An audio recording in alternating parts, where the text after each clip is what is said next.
Kalau ngomongin mengenai misalnya AI, Artificial Intelligence, mungkin sudah ada mata kuliahnya di kampus. Tapi prakteknya dalam bisnis itu seperti apa gitu. Nah, itu yang kita coba lengkapi Pak apa ya ke alma mater nih. Karena buat mereka mungkin prakteknya lebih praktek sangat teori gitu loh. Oh, artificial intelligence itu lagi di gini gini gini bisa gini gini gini. Tapi mungkin yang tadi saya bilang, oh itu bisa buat chatbot untuk tadi menggantikan customer service agent gitu. Oh itu bisa mempercepat proses credit approval dan segala macam. Nah itu yang kita coba bawakan Pak supaya nanti di kurikulum yang ada itu bisa ditambahkan dengan bisnis case yang langsung relevan dengan situasi saat ini maupun tren ke depan, Pak.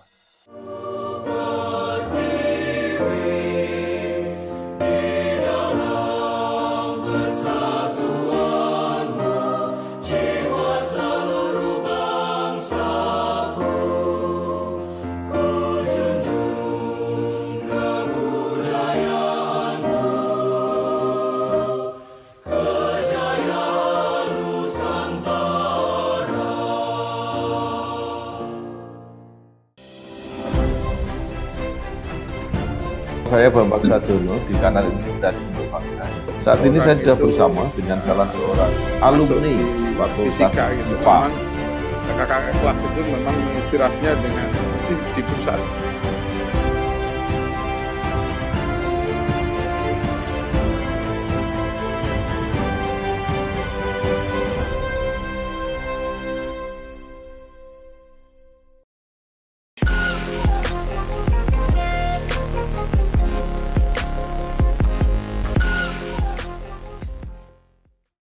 Assalamualaikum warahmatullahi wabarakatuh.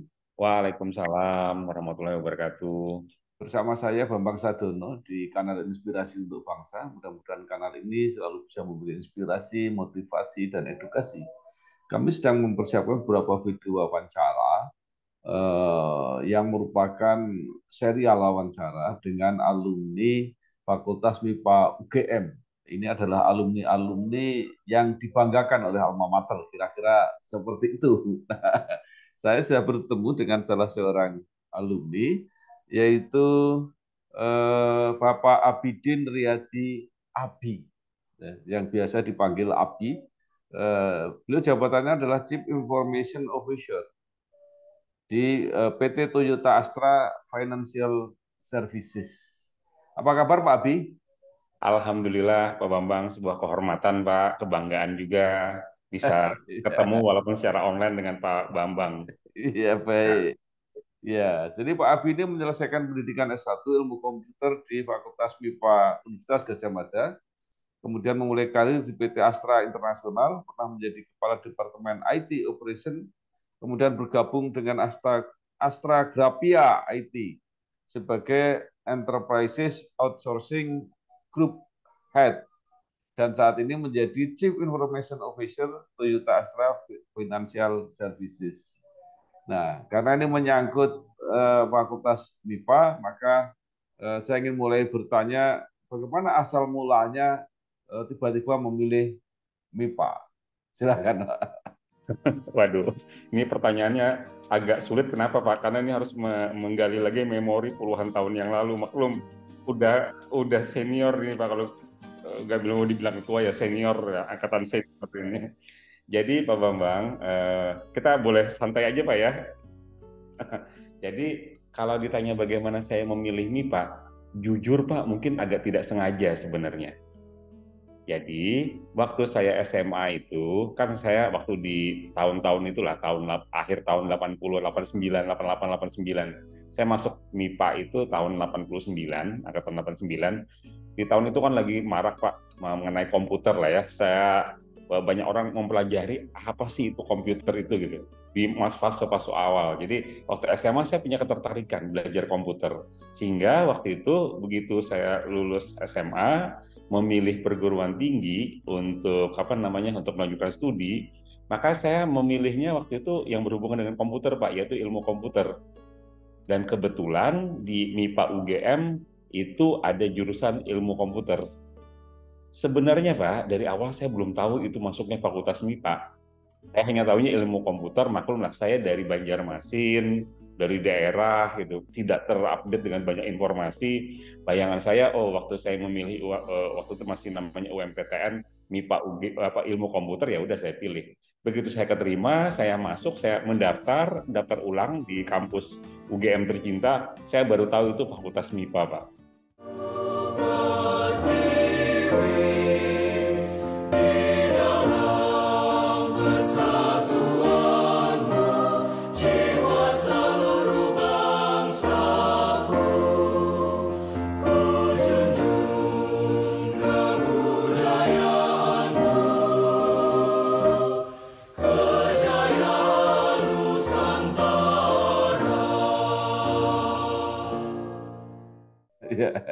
Nah, pada saat itu apa ekspektasinya? Kalau nanti saya setelah lulus, pasti saya bisa bekerja di sini gitu. Bayangannya apa waktu itu, Pak?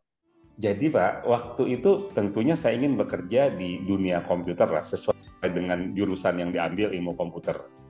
Dan waktu itu ya kalau kita bicara berapa ya, 30 tahun yang lalu itu, kalau kita bicara dunia komputer, waktu itu profesi komputer tuh nggak banyak Pak. Jadi kalau bicara profesi komputer zaman dulu itu kan hanya mungkin ada menjadi programmer, menjadi analis, atau menjadi technical support gitu. Nggak banyak pilihannya. Bayangan saya suatu saat saya bisa jadi analis atau jadi programmer di dunia komputer. Kalau sekarang kan profesi komputer itu sudah lebih dari 100. Ada cloud engineer, ada data scientist, ada macam-macam lah. Jadi bayangannya pokoknya nanti kerja di bidang komputer, gitu aja Pak. Dan alhamdulillah cita-citanya tercapai gitu Pak Bambang. Iya. Nah, apa saja pengalaman ketika belajar itu? Apakah apa yang dibayangkan itu bisa diperoleh di dalam proses belajar mengajar di MIPA UGM? Baik Pak Bambang. Jadi pertama saya masuk MIPA, saya terus terang agak kaget sih Pak. Agak kagetnya begini, karena begitu saya masuk, bayangan saya langsung belajar komputer di sana. Ternyata pelajaran komputernya paling cuma 1-2 mata pelajaran di tahun pertama itu. Karena ini MIPA, maka mata kuliah yang masuk adalah ada mata kuliah umum ya, seperti agama, Pancasila, dan zaman itu ya Pak ya. Plus mata kuliah karena itu tergabung dalam MIPA, jurusan matematika dasar, fisika dasar, biologi, kimia, sesuatu yang saya pikir, wah ternyata belajarnya bukan komputer ya, komputernya malah sedikit gitu. Di awal-awal sempat kaget Pak, shock juga, dan ya, tapi akhirnya saya menyadari bahwa itu sebenarnya bagus untuk membentuk pola pikirnya. Pola pikir kita yang sangat berbasis angka, berbasis data, kemudian juga terstruktur, logik, itu sangat saya dapatkan waktu saya mempelajari ilmu-ilmu dasar itu. Jadi memang itu fondasinya dikuatkan dulu, Pak. Ya. Nah, apakah pada awal-awal itu tidak disampaikan itu, bahwa tujuannya memang itu? Waktu itu kan masih mahasiswa baru ya, Pak ya. Mungkin disampaikan, tapi saya tidak terlalu jelas juga gitu. Karena bayangan saya, waduh, ini belajar matematika, fisika, kimia, biologi, dan segala macam itu. Ini kok kayak SMA lagi gitu. Ini. Tapi dengan berjalannya waktu, saya menyadari bahwa itu sebenarnya sesuatu, disampaikan sih sama senior-senior juga, bahwa itu sesuatu yang bagus untuk menguatkan fondasi untuk kita nanti bisa belajar sesuatu yang lebih advance, tapi mengerti basic dan dasarnya, sehingga dengan mudah kita belajar apapun sebenarnya. Pada waktu itu mungkin karena angkatan-angkatan awal belum ada role model ya, belum ada alumni yang bisa dilihat. Kalau sekarang kan orang misalnya melihat Prof. Kuat misalnya yang membuat Genus yang begitu terkenal itu misalnya, sekarang kan orang mungkin wah ini bagus masuk di situ. Nah, waktu itu seperti apa situasinya? Ya, waktu itu walaupun ilmu komputer itu waktu itu secara program studi baru dibuka tahun 87 Pak ya. Sementara saya masuknya tahun 89. Tapi kan sebelum itu kan ada jurusan matematika sebenarnya. Yang sebenarnya alumni-alumninya pun sudah mulai ada yang bekerja di industri, Pak. Jadi misalnya ada alumni tahun 85, 86 yang kita tahu bekerja di IBM, bekerja di Astra, bekerja di PT Inti dan segala macam. Kita akhirnya menyadari bahwa ternyata lulusan kami ini, walaupun waktu itu belum ilmu komputer, masih matematika, bisa juga ke industri yang berhubungan dengan IT sebenarnya. Jadi tidak membuat kita berkecil hati akhirnya, Pak. Lihat tadi role modelnya, walaupun memang itu belum banyak, waktu itu belum banyak, tapi ya sudah mulai, karena belum banyak malah jadi lebih apa ya, jadi lebih gampang diingat, Pak.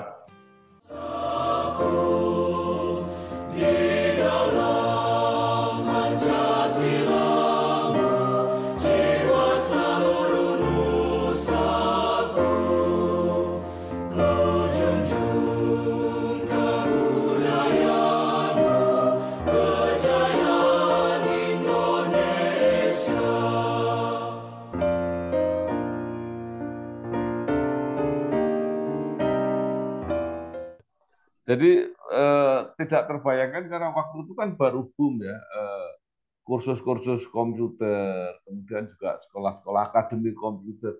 Tidak terbayangkan kalau mau jadi guru atau jadi dosen. Sebenarnya terbayangkan juga sih, Pak, mau apakah bisa jadi guru, jadi dosen gitu. Karena waktu itu sambil kita kuliah pun juga kita ikut mengajar lah, Pak, di beberapa lembaga pendidikan kursus komputer, Pak. Jadi saya ngajar di tempat A, ya biasa lah, Pak, cari tambahan juga lah, sama cari ilmunya juga, Pak. Jadi sudah kebayang waktu itu. Cuman memang kalau saya juga berpikir bahwa selain jadi pendidik, sebenarnya bisa jadi praktisi juga. Melihat tadi role model di kakak-kakak kelas angkatan tadi. Nah, sekarang menarik, setelah lulus, kemudian terjadi perubahan yang arahnya memang sesuai dengan pendidikan itu, pendidikan MIPA, pendidikan komputer, bahkan ada 100 profesi tadi yang disebutkan, lebih dari 100 profesi itu yang bisa menerima lulusan ilmu komputer. Nah, apa yang sekarang dipikirkan atau mungkin bisa disampaikan sehingga mereka yang baru belajar sekarang mengerti betul, oh ternyata harapannya luar biasa. Baik, Pak Bambang. Jadi setelah saya mengalami proses yang cukup panjang ya dalam berkarir di bidang IT ini, dari saya lulus tahun 95 sampai sekarang, artinya kan sudah 27-28 tahun di dunia IT, saya menyadari bahwa lulusan MIPA, khususnya ilmu komputer di UGM, secara basic knowledge-nya, Pak, itu sangat bagus. Jadi sangat kuat, fundamentalnya sangat kuat. Nah, memang kalau dibandingkan dengan perguruan tinggi khususnya yang ada di Jakarta, di mana mereka dapat expose bisa sambil kuliah, sambil bekerja, sambil magang, dan banyak terekspos dengan pendidikan segala macam, secara skill-nya mungkin kalah dibandingkan yang ada di kota-kota besar, dibandingkan yang ada di Jogja. Tapi secara fundamental kuat. Sehingga menurut saya teman-teman yang ada di kota-kota yang seperti Jogja mungkin atau Malang gitu, yang industrinya tidak terlalu banyak, mereka harus mengequip diri dengan harus lebih banyak ikut mungkin pelatihan-pelatihan yang sifatnya lebih praktikal yang sekarang gampang sekali karena banyak sekali pelatihan-pelatihan secara online untuk menambah ilmunya mereka. Dan juga ya mereka juga harus lebih aktif untuk mungkin magang dan segala macam supaya lebih relevan dengan teknologi terkini yang ada. Tapi pengalaman saya beberapa juga rekrut juga, Pak, adik-adik kelas nih, teman-teman yang dari MIPA UGM ini memang di awal mungkin agak sedikit tertinggal, tapi proses belajarnya cepat sekali, Pak, tidak kalah sama yang lain. Nah, mungkin juga menarik diceritakan bagaimana dengan perjalanan karir Pak Abi sendiri sampai sekarang. Baik, jadi saya kan mengawali karir saya, kalau boleh cerita, Pak, sebenarnya saya tuh ikut rekrutmen di kampus sebenarnya waktu itu. Jadi ada rekrutmen, kemudian saya ikut gitu. Waktu itu masih di Jogja, waktu itu di Gedung Wanita, seingat saya tuh acara itu, proses rekrutmennya. Dan alhamdulillah berproses saya diterima di Astra Internasional. Jujur saya agak sedikit banyak bersyukur lah kenapa bisa terima gitu, karena IPK saya nggak bagus sebenarnya, Pak. Oh, kuliahnya juga cukup lama dengan ketika yang apa adanya, dengan masa kuliah juga 5,5 tahun.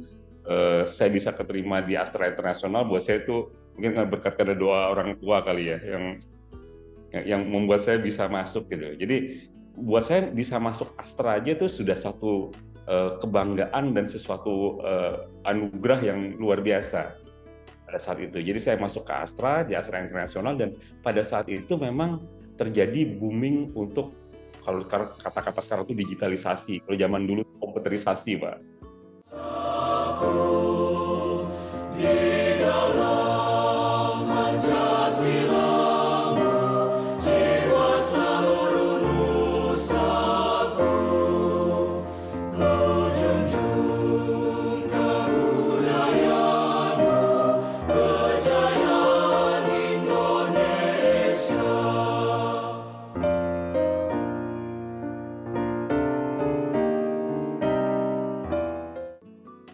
Jadi komputerisasi di semua proses bisnis itu dijalankan proses komputerisasi.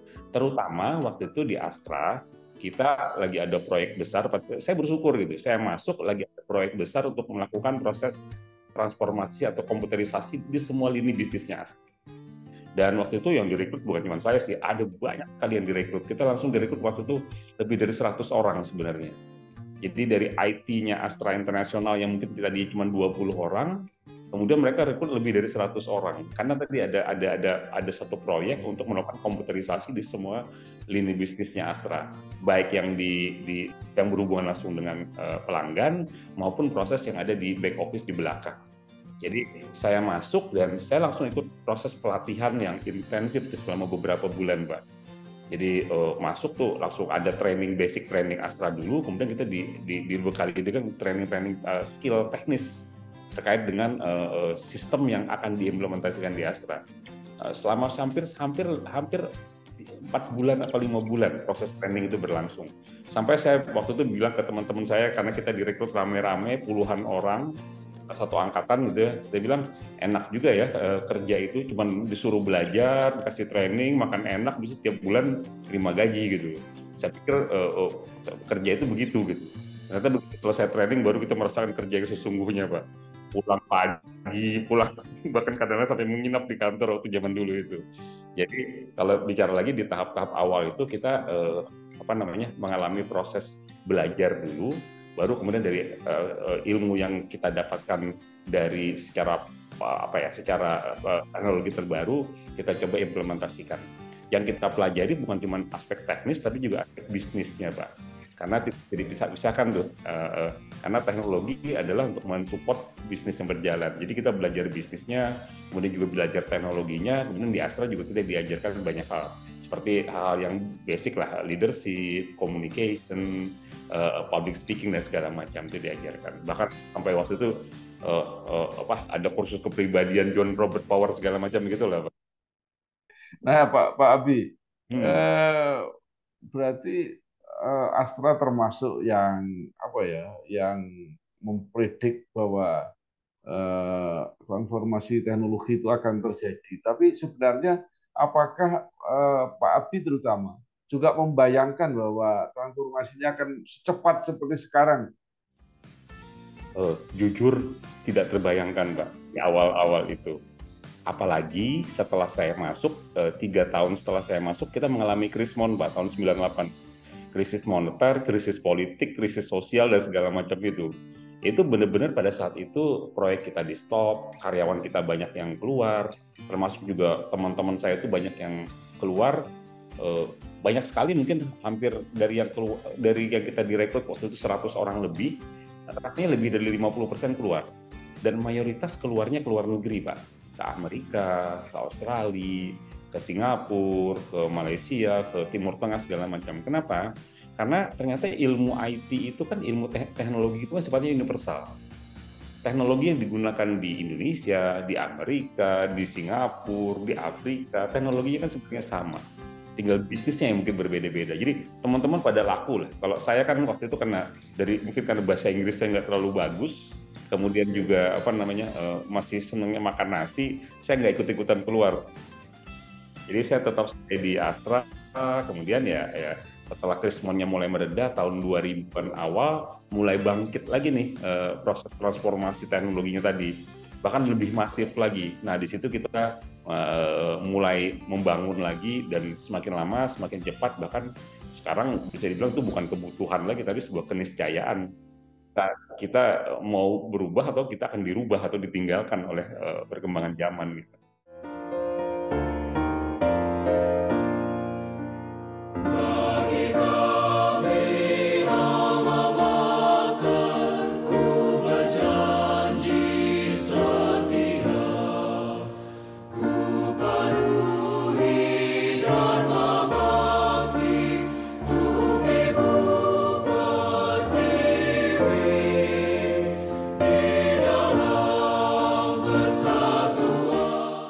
Jadi posisi teman-teman ya, apalagi sampai ada CEO ya seperti Pak Abi ini, itu memang sekarang semakin strategis ya, apalagi setelah pandemi praktis mempercepat proses transformasi digital ini.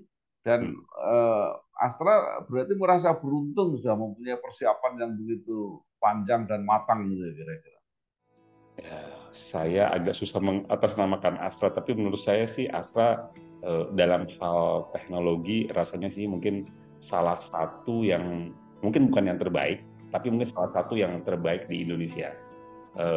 Karena apa? Karena buat Astra teknologi itu bukan cuma sekedar, kalau dulu kan teknologi itu sebagai supporting function, kayak mensupport fungsi support. Kalau sekarang itu sebagai partner, bahkan sebagai drivernya bisnis, Pak. Karena banyak sekali sekarang bisnis-bisnis di Astra yang fully menggunakan teknologi. Contoh misalnya di tempat saya jadi Toyota Astra Finance Pak misalnya. Kan Astra kan banyak sekali perusahaannya ya, hampir 200 perusahaan.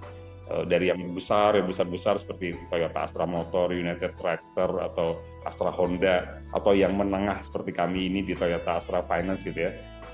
Buat kita teknologi itu sudah beberapa, misalnya kita punya satu bisnis namanya Toyota Wallet Pak.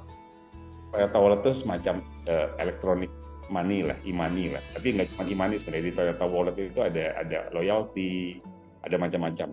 Nah itu fully digital, nggak ada proses, nggak ada channel cabang atau outletnya, nggak ada, semuanya digital. Atau sebenarnya kita juga mungkin kalau Bapak lihat di ini saya ini ada tulisan Kinto di sini Pak. Kinto ini juga salah satu bisnis kita nih. Ini juga fully digital sebenarnya bisnisnya. Jadi bisnisnya hanya bisa berjalan kalau ada teknologinya. Atau mungkin proses-proses kita yang lain seperti tadi kredit mobil, tanpa adanya teknologi rasanya sih akan sangat-sangat sulit buat kita untuk bisa memberikan layanan yang baik, memberikan keputusan yang cepat, bisa memberikan layanan yang terus bisa memuaskan pelanggan dan segala macam. Itu Pak. Tadi dikatakan kalau nggak yang terbaik, salah satu yang baik lah ya gitu. Betul. Nah ini kan ada juga pembuktiannya, ada Digital Finance Brand Award 2022. Nah itu bisa digambarkan seperti apa? Ya, jadi mungkin salah satu inovasi yang kami lakukan Mbak ya, kami itu di tahun 2021 akhir atau 2022 awal membuka yang disebut dengan digital brands Pak. Jadi cabang digital. Di cabang digital itu sebenarnya ada, jadi kita sekarang mulai mengurangi jumlah cabang kita yang tradisional Pak. Karena sebenarnya semua layanan kami itu bisa dilakukan lewat smartphone atau datang ke cabang digital kami. Di mana di situ sebenarnya hanya ada beberapa orang, semua layanannya kita sediakan semacam kios, semacam tablet. Kalau dia mau ketemu atau mau bicara dengan customer service, kita siapkan ada layar Pak, yang dia bisa berbicara secara seperti kita begini, walaupun bukan pakai Zoom, ada platformnya, udah bisa bicara dengan customer service kami yang ada di tempat lain. Bahkan sekarang ini dengan aplikasi, kami punya aplikasi namanya Flex Pak, Toyota Flex. Itu kalau kita mau transaksi apapun, kebutuhan kita seperti mobile banking itu bisa dilakukan.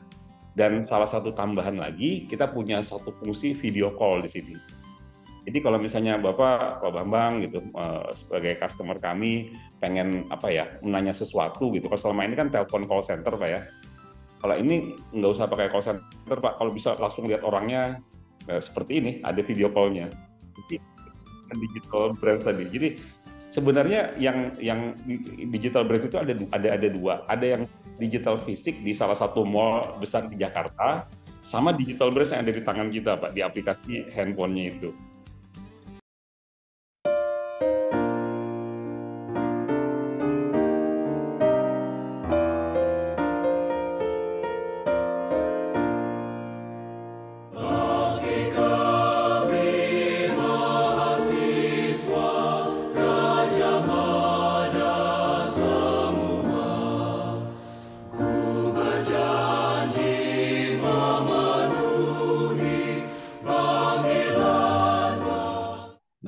Ini luar biasa ya.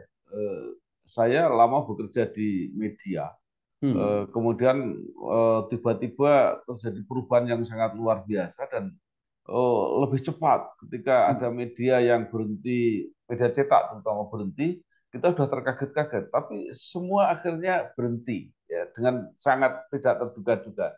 Nah, pertanyaan saya sekarang, dengan tren ya, apa yang sudah dicapai sekarang dan tren ke depan itu apa yang dibayangkan oleh terutama oleh Pak Abi ini, bahwa nanti ke depan apa yang bisa diciptakan yang berkaitan dengan bisnisnya sekarang. Baik Pak Bambang. Kalau sekarang mungkin dalam beberapa tahun terakhir ini kita sangat masif melakukan yang kita sebut dengan digitalisasi Pak. Jadi apalagi dengan adanya kemarin pandemi COVID-19 itu membuat kita harus mempercepat lagi proses transformasi digitalisasi kami. Karena orang nggak mungkin datang ke kantor cabang, kita nggak mungkin berinteraksi secara offline, makanya kita bikin tadi digital branch tadi Pak. Jadi di samping kita memang arahnya ke sana, dipercepat lagi Pak, gara-gara COVID itu yang tadinya mungkin planningnya 2 tahun dibikin harus jadi dalam waktu 6 bulan Pak. Nah, itu kondisi saat ini. Sebenarnya kita lagi bertransformasi ke satu arah lagi Pak. Ini masih belum final, tapi kita akan masuk ke yang kita sebut dengan lagi jadi tren sekarang, artificial intelligence Pak. Jadi contoh, misalnya saya kasih contoh mungkin Pak. Saat ini Pak Bambang kalau berinteraksi dengan kami bisa menggunakan aplikasi Toyota Flex dengan video call menghubungi kami Pak ya. Bisa bicara, bisa ngobrol seperti ini gitu kan, video call gitu.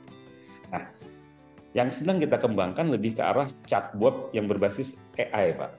Jadi nanti Bapak ngobrolnya bukan sama orang Pak, sama robot. Robot itu bisa mengerti pembicaraan, bisa ngomong, bisa mengerti pembicaraan, dan bisa menjawab pertanyaan. Dan kalau kedua bicara robot, Pak, itu akan tersedia 24 jam, nggak pernah cuti, nggak pernah sakit, nggak minta kenaikan segala macam, Pak. Jadi benar-benar itu contoh bagaimana kita lagi mengembangkan mengarah ke artificial intelligence AI, Pak. Rasanya media juga udah mulai ke sana itu, Pak. Iya, sekarang orang membaca berita itu juga robot itu yang baca berita. Nah, tapi yang dikatakan Pak Abi ini beda yang itu ya, layanan online misalnya kartu kredit gitu ya, kemudian dijawab secara otomatis oleh mesin, itu beda juga. Agak beda Pak. Sebenarnya ada satu lagi Pak, aplikasi AI, artificial intelligence. Sebenarnya sekarang pun sudah mulai kita jalankan, tapi belum advance. Jadi saat ini kalau ada orang mau mengajukan kredit mobil Toyota ke kami, setiap bulan kita terima sepuluhan ribu aplikasi untuk mengajukan kredit mobil Pak ke kami. Saat ini lebih dari 50% dari proses kredit approval-nya, dari proses analisa kreditnya itu sudah dilakukan oleh mesin, Pak. Jadi kurang dari 50% yang analisa kredit itu dilakukan oleh orang. Jadi kalau yang misalnya Pak Bambang Sadono ini, orangnya terkenal, ini segala macam, itu mesin secara otomatis bisa memutuskan, ini disetujui tanpa harus orang lagi, Pak. Ini membuat apa? Membuat proses approval kita itu jadi lebih cepat, lebih akurat, Pak, dan menghindari juga potensi terjadinya fraud. Kalau orangnya putusin kan kadang-kadang bisa tolong dong, gitu. Ini nggak bisa Pak, Pak. Jadi lebih akurat. Ini yang sedang juga lagi kita kembangkan terus. Bisa nggak nanti kalau di beberapa fintech itu, Pak, di China, di Eropa gitu, mereka udah hampir 100% tuh, bukan orang lagi yang bikin analisa kreditnya. Iya, baik. Luar biasa gambarannya. Nah, sekarang kembali ke MIPA UGM. Hmm. Jadi menurut Pak Abi, apa yang secara praktis bisa dimanfaatkan bekal-bekal yang didapat waktu kuliah di UGM? Eh, waktu kami mungkin situasinya berbeda kali Pak ya, antara zaman dulu dengan zaman sekarang ya. Di zaman dulu itu, zaman saya itu kan masih baru, ya, jurusannya baru dibuka, baru 2 tahun, dosen-dosennya masih pada kuliah keluar semua tuh Pak. Jadi apa namanya, memang masih terbatas sih pengetahuan kami saat itu. Jadi memang kami harus banyak belajar sendiri, ikut juga di organisasi-organisasi. Waktu saya itu saya ikut di waktu itu ada majalah namanya Info Komputer, masih ingat Pak? Jadi ada majalah Info Komputer. Waktu itu Pak Roy Suryo tuh sebagai sebagai koresponden Jogja dulu. Pak Roy, Mas Roy itu, saya kebetulan waktu itu ikut jadi anggota. Jadi saya sering jadi panitia kalau ada kegiatan-kegiatan majalah Info Komputer di Jogja. Itu cara-cara saya untuk bisa terlibat aktif dengan beberapa praktisi dan juga yang menambah ilmu dan menambah network Pak, waktu mahasiswa. Menurut saya sekarang cara itu lebih gampang karena sekarang kan ada grup WhatsApp, ada banyak sekali lah. Jadi sekarang itu menurut saya lokasi mau di Jogja, mau di mana di Papua, mau di mana pun sudah nggak relevan sebenarnya. Ah, akses informasinya sudah apa ya? Sudah merata semua. Saya hmm,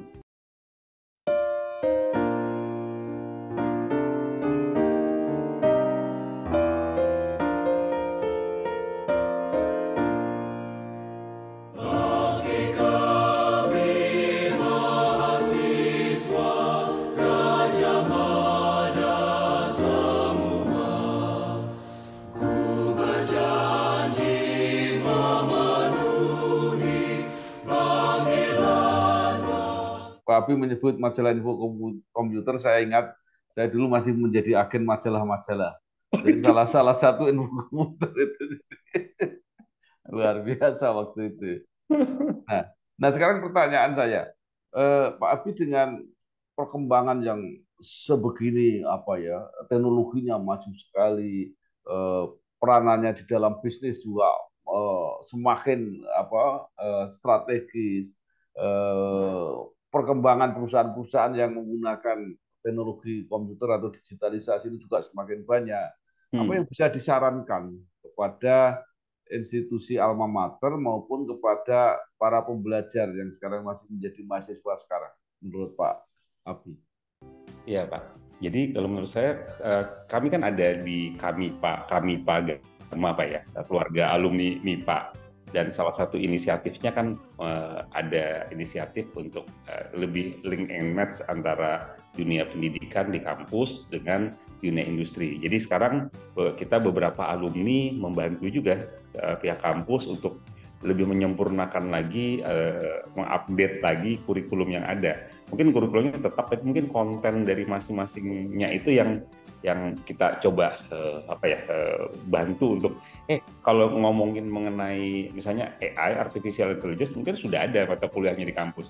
Tapi prakteknya dalam bisnis itu seperti apa gitu. Nah, itu yang kita coba lengkapi Pak ke alma mater nih. Karena buat mereka mungkin prakteknya lebih sangat teori gitu loh. Oh, artificial intelligence itu lagi di gini bisa gini. Tapi mungkin yang tadi saya bilang, oh itu bisa buat chatbot untuk tadi menggantikan customer service agent gitu. Oh itu bisa mempercepat proses credit approval dan segala macam. Nah itu yang kita coba bawakan Pak, supaya nanti di kurikulum yang ada itu bisa ditambahkan dengan bisnis case yang langsung relevan dengan situasi saat ini maupun tren ke depan, Pak. Itu yang pertama. Yang kedua, mungkin kita juga mencoba untuk lebih banyak lagi membuka kemungkinan untuk program internship, Pak, magang. Ya.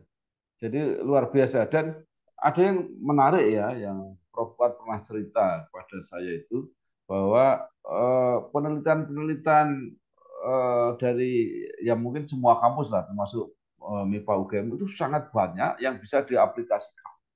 Nah, mungkin dunia praktik juga akan mendapat keuntungan dengan apa yang diteliti, dikembangkan di MIPA UGM. Bahkan beliau mengatakan itu kan memerlukan banyak dana, Pak, yang industri itu belum tentu langsung mau ambil. Jadi industri baru mau ambil kalau sudah setengah mateng lah penelitian itu. Dan MIPA UGM punya dana, Pak.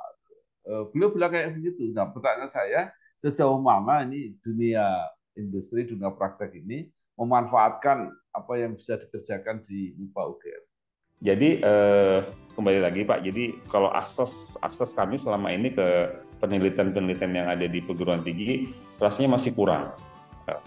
Kenapa? Karena saat ini kami lebih banyak, biasanya kalau kami ada kebutuhan teknologi atau kebutuhan bisnis gitu, kami lebih banyak biasa bekerja sama dengan perusahaan-perusahaan penyedia jasa teknologi atau perusahaan-perusahaan penyedia jasa konsultasi bisnis yang lebih applicable saat ini. Jadi kami datang ke mereka dengan kami ada kebutuhan gini, mereka datang dengan solusi. Nah, saat ini kalau perguruan tinggi sistemnya agak kebalik, Pak. Mereka punya penelitian apa, kita yang harus mikir mana yang kira-kira cocok dengan kami gitu. Mungkin kalau orang bisnis kan kadang-kadang masalah waktu itu sesuatu yang penting, Mbak ya. Jadi bayar mahal nggak apa-apa, yang penting cepat dan akurat gitu. Dibandingkan bayarnya mungkin ya tanda kutip lebih murah, tapi mungkin kita harus repot sendiri gitu. Itu yang menurut saya mungkin dari sisi kampus harus datang dengan jasa konsultan nih, bukan cuma sekedar kami punya penelitian mana yang kira-kira cocok gitu, tapi dari industri, dari perusahaan kebutuhannya apa, kalau kebutuhan ini kami bisa supply dengan penelitian ini, dengan karya ini segala macam. Mungkin itu kali Pak. Luar biasa. Padahal mungkin karya-karya perguruan tinggi itu akan menjadi perintis atau pionir produk-produk baru, kira-kira seperti itu. Jadi bukan yang sudah ada yang dilakukan. Betul. Cuman itu aja, Pak. Orang kalau udah di dunia bisnis kadang-kadang suka malas bacain, Pak. Maunya langsung jadi aja gitu. Terima kasih sekali Pak Abidin Nuryadi Abi.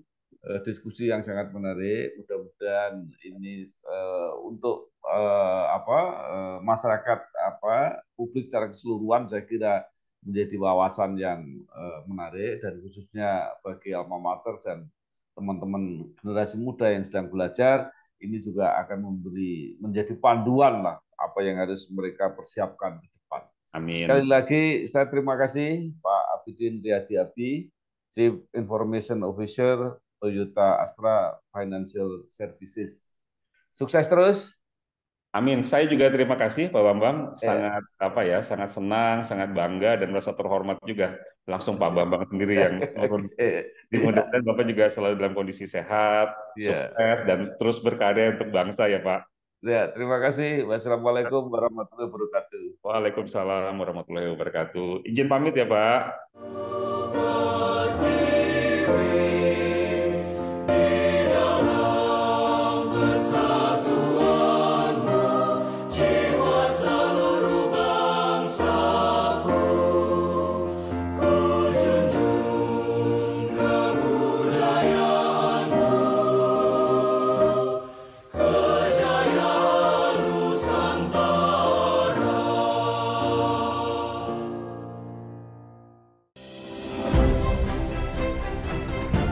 Saya Bambang Sadiono di kanal Inspirasi untuk Bangsa.